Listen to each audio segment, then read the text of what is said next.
कविता अब राजवीर के फेंके गए जाल में ठीक वैसे ही फंस चुकी है जैसे कोई मछली अचानक डाले गए जाल में उलझ जाती है।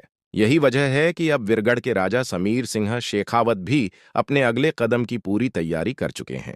रिमझिम और दिया को कविता की कैद से आजाद कराने के लिए उन्होंने अपना हुलिया तक बदल लिया है।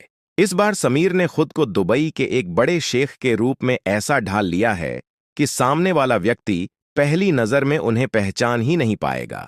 उनका अंदाज, उनका पहनावा और उनकी चाल तक संगीत बदल चुकी है ताकि कविता के अड्डे तक पहुंचते वक्त किसी को भी शक ना हो।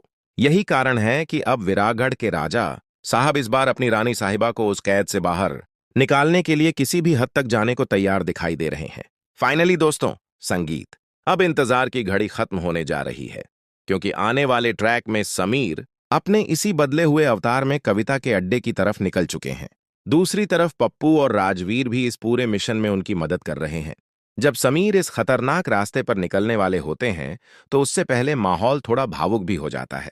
पप्पू और राजवीर की समझदारी और हौसले के साथ समीर को आगे बढ़ने से पहले शुभ संकेत के तौर पर मुंह मीठा कराया जाता है। इसके बाद राजवीर समीर को एक ऐसी बात कहते हैं जो संगीत उनके हौसले को और भी मजबूत कर देती है। वह साफ शब्दों में इशारा करते हैं कि जब अपने लोगों की सुरक्षा और इज्जत की बात आती है तो शेखावत खून भी बहाने से पीछे नहीं हटते। यह लड़ाई अब सिर्फ बदले की नहीं बल्कि अपनों की रक्षा की बन चुकी है। दूसरी तरफ कविता भी अपने अड्डे पर पूरी तैयारी के साथ बैठी हुई दिखाई दे सकती है।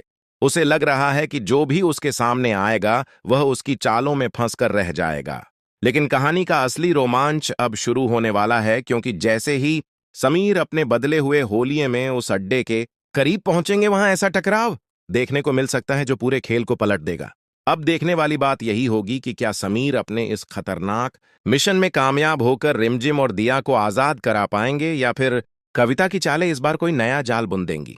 आने वाले एपिसोड में यही टकराव पूरी कहानी को एक बेहद रोमांचक मोड़ देने वाला।